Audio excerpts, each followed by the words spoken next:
The pure, white wedding dress looks great. My daughter smiling beautifully with bright red lips next to the groom, who was moved to tears. Looking at her profile, I felt from the bottom of my heart that my choice at that time was not wrong. My name is Martha. I am 35 years old, working part-time and struggling with housework and child-rearing. My daughter Lana is 5 years old and attends preschool. She's a strong girl who likes to go to the little children's class and take care of them.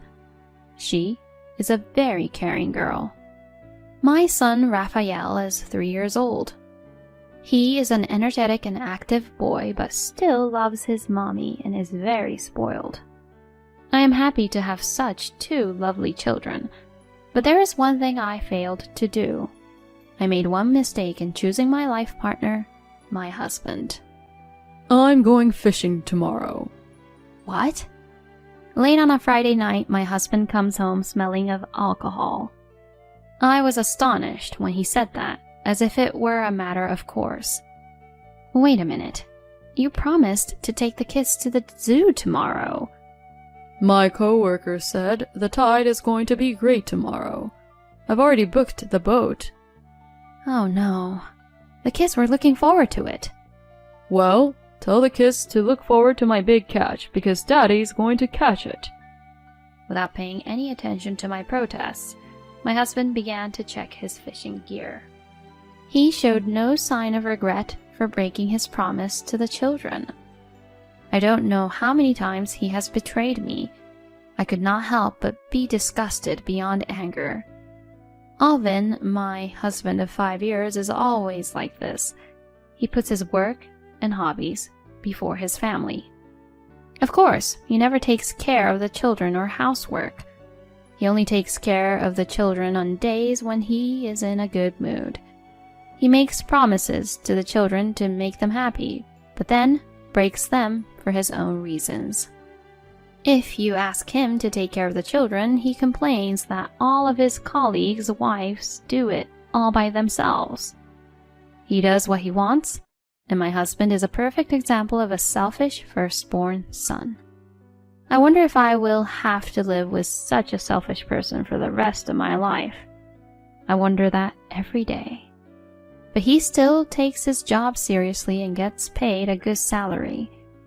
He doesn't keep his promises, but he is not violent towards his children. My friends around me say that men will always be children. Since they say that, I have given up on him. Then one day, my daughter suddenly developed a fever of 102 degrees Fahrenheit and had to miss preschool. We rushed to the hospital and found out that it was the flu. I thought I would give her something to eat before going home and giving her medicine. However, there was nothing in the fridge that a sick person could eat, and I didn't think I could go shopping with my daughter who had a high fever. While I was looking for something she could eat, "Our daughter has the flu, so please pick up some jelly or fruit on your way home." I texted my husband on his cell phone, but when my husband came home in the evening, all he had in his hand was his commuter bag. "Did you get the food I asked for?" Oh, I forgot.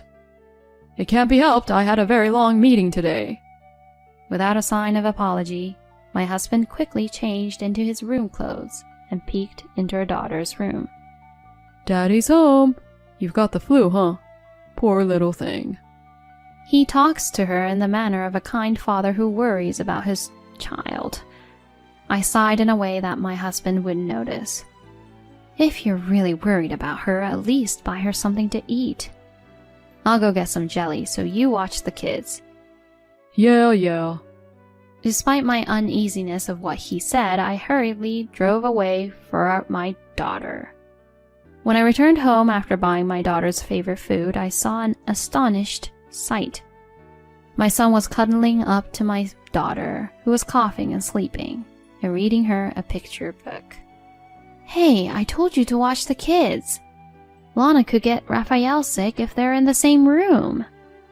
I protested to my husband, who was lying on the living room sofa watching TV. He glared at me with a grim look on his face. Shut up. I'm tired from work. It's your fault for not stocking up on food for times like this. Maybe so, but... Mommy!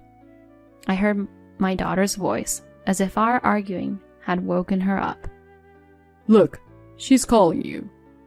I had so many things I wanted to say to my husband, but I couldn't ignore my daughter who was suffering. Mommy, welcome home. I was reading to her because she was in pain. Well, thank you, Raphael. I laughed, not wanting to ruin my son's kindness by getting angry. I was laughing without effort while I was taking her temperature and feeding her Jell-O. My husband was giggling while watching TV. As expected, just as my daughter was getting better, my son came down with a fever. Even when he saw my son coughing bitterly in the morning, my husband did not care. Poor thing, he would say. He does not come home early because he is worried about his son, and he goes out drinking instead and returns in the morning. He has not a single word of sympathy for his wife, who is lying on her stomach next to his son, sleeping with a bright red face. I wondered if there was any point in staying married to this man, watching him sleep comfortably, smelling of alcohol and snoring loudly. These words kept coming back to my mind. When my son's fever had gone down, I finally came down with a fever. I knew I had to go to the hospital. I was too nauseous and lethargic to move as much as I wanted to, and the next thing I knew it was evening. The fever had risen to nearly 104 degrees Fahrenheit. My daughter was unable to go to preschool. She came to check on me several times while playing with her brother. Mommy, are you okay? Do you want some water? Thanks, Lana. I'm sorry, Mommy can't make lunch. It's okay. I ate bread with Raphael for lunch. What a good big sister. I felt sorry for my daughter and was moved by her kindness. Then my husband finally came home. Geez, what a dirty room. You've been home all day. What have you been doing? I didn't have the energy to talk back to the man who complained about his wife who clearly was not feeling well. I'm sorry, I have a fever. What the hell are you doing? You're so pathetic for a mother. What's for dinner? What? You're kidding, right? I can't cook. I can't even stand up. You've got to be strong and get up. My company won't let me take off just because I have a fever. I had no choice but to stand up after listening to my husband's ridiculous demands. But then my eyes swayed and I slammed into the door with all my might. I groaned in pain and sickness, and my husband looked down at me as if he was staring at something dirty. Enough. I'm going to the bar. Wait a minute. We need to feed the kids. I'm tired and you're not even going to prepare food for your husband when he gets home. And you're asking me to make food for the kids? Wait.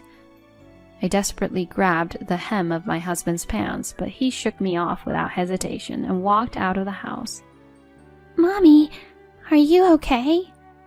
My daughter rubbed my back anxiously as I collapsed in the hallway.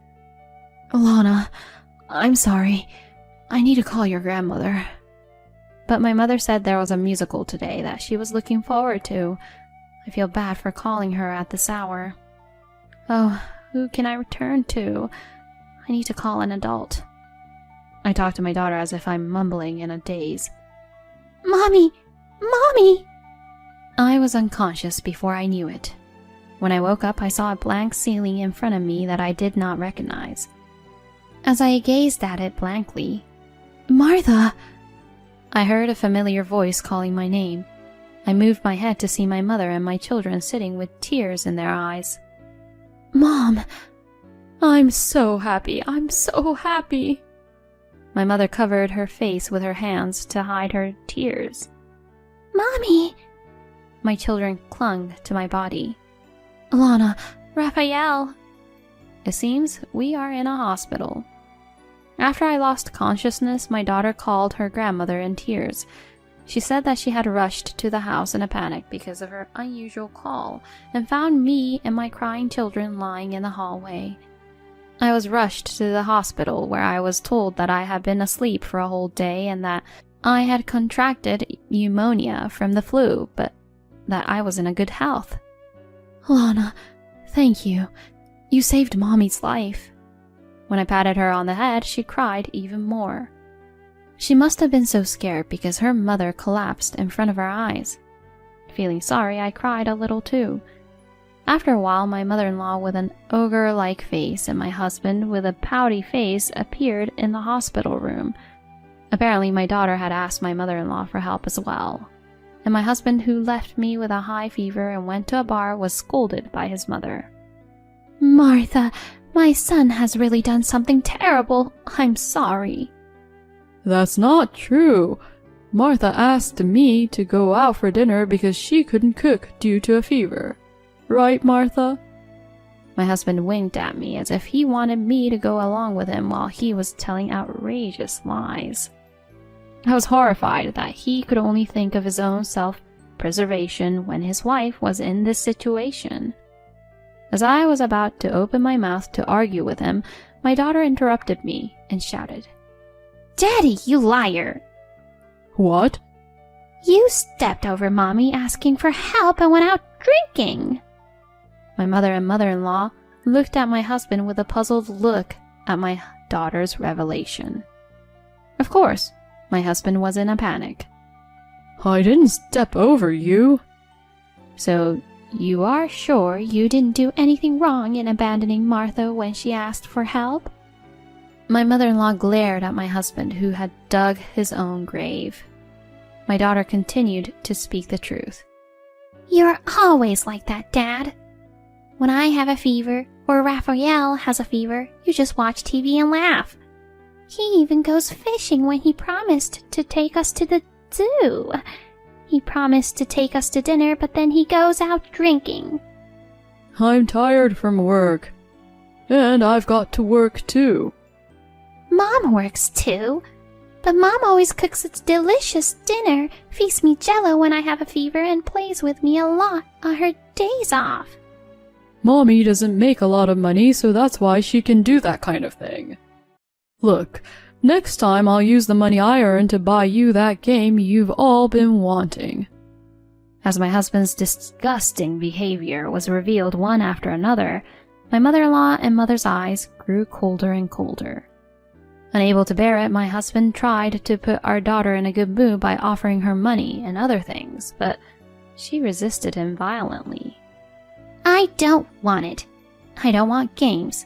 I don't want Daddy. I don't want a daddy who bullies Mommy.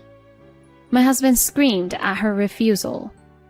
I don't want games or toys. I just want Mommy to be happy. My son clings desperately to the bed, mimicking my daughter, who hugs me with tears streaming down her face. I'll stop asking for toys and eat my broccoli. I'll do my best even if Daddy's not here. Raphael, not you too. Even his son rejected him, and my husband's complexion went even paler. He is not so foolish as to make a flowery statement that my children need a male parent after being told this much. I held the children close to me as if I were ready to make my decision. Okay, I'm going to say goodbye to Daddy. My husband shouted in protest.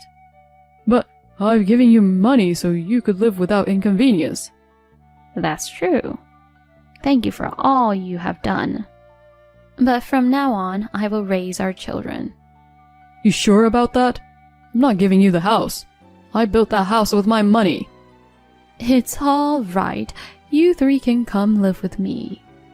Mom! My mother cut off my husband's desperate resistance. My mother-in-law also patted Lana on the head and smiled. Grandma is on Lana, Raphael, and your Mommy's side. You can always count on me. Mom, you're taking their side too? But I'm your son. You're not my son anymore. My husband lets out a quiet scream. I guess I've made a mistake in raising my son. You look just like your father that I divorced, and it makes me want to vomit. I knew my mother-in-law was divorced, but I had no idea it was for the same reasons as mine. I had seen that, and this man is really too much of a jerk. After being stared at with contempt by the woman, My husband had reached his limit. You've got to be kidding me. I don't care if you cry and moan about it later. He ran out of the hospital room saying something that a villain would say. Later, after my health recovered, my husband and I divorced. My husband, perhaps with a sense of pride, brought me the divorce papers he had prepared himself, so I made him promise to pay child support and divide the property among us, and signed the papers. Of course, my husband said, "You'll regret this," and left in defeat. After returning to my single life, I took my mother up on her offer to stay with her. The small company my father owned was just looking to hire someone, and I was to join them. My kids helped out a lot too, just as they said. But they seemed anxious about losing their mother again, and at night, the three of us would hold hands and snuggle together as we slept. I thought that the loss of my husband, their male parent, would cause some problems and inconveniences, but it didn't. In fact, I was no longer disappointed by my husband's expectations or treated unreasonably, and my children and I enjoyed our new life with a refreshed feeling. One day, while those days were passing, I received a call from my ex-husband. I picked up the phone, wondering what was going on, and heard him breathing very hard. "Hello, can I talk to you for a minute? Sorry I sound like this." I don't mind, but what's this about? "Well, I've got a fever. Okay. I have a headache and a sore throat. Okay. And I've got the chills." Okay. Take care of yourself. "Wait a minute." I was about to quickly hang up the phone, but my ex-husband hurried to stop me. What is it? "I told you I'm in pain. Do you understand? Your husband is suffering." What? Husband? Are you kidding me? I'm not your wife. Bye-bye. I tried to say it in a way that my crazy ex-husband could understand. I thought, oh well, and tried to hang up the call again, but my husband kept talking frantically. Wait. Married couples don't have a relationship so flimsy that you can say goodbye with a document like that. Huh? That's what a married couple is, right? It's a relationship that can be joined or severed with a sheet of paper. It's important to build trust. You are the one who destroyed that. First of all, when I had a fever of 104 degrees, you said that working people have to work even if they have a fever, right? I will say those words back to you. I understand. I'm sorry about that time. Please, help me. If I go down, you'll be in trouble too. No, not even a little bit. We don't care one bit if you, a stranger, fall down or get sick. My ex-husband choked up as if he was truly surprised. I'm surprised too, really. You really don't care about me, do you? Of course not. Didn't you get divorced because you don't care about us either? No, I didn't. I just wanted you to realize how great a father I am. I'm sorry to hear that. I realize that nothing would bother me or my children if you're not here. I'm never coming back to you again. No. 6 months after our separation, my ex-husband finally understood the meaning of divorce. Even my 6-year-old daughter understands what it means, but he is a misunderstood man with a brain less than 6 years old. He seems to be like a burnout Ash on the other end of the phone, but without mercy this time. I really hung up the phone.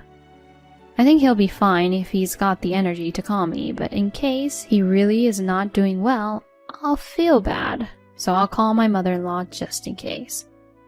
When my mother-in-law reluctantly visited my ex-husband's house after receiving my call, she found him wrapped in a duvet and crying inconsolably. His fever was 99.5 degrees Fahrenheit.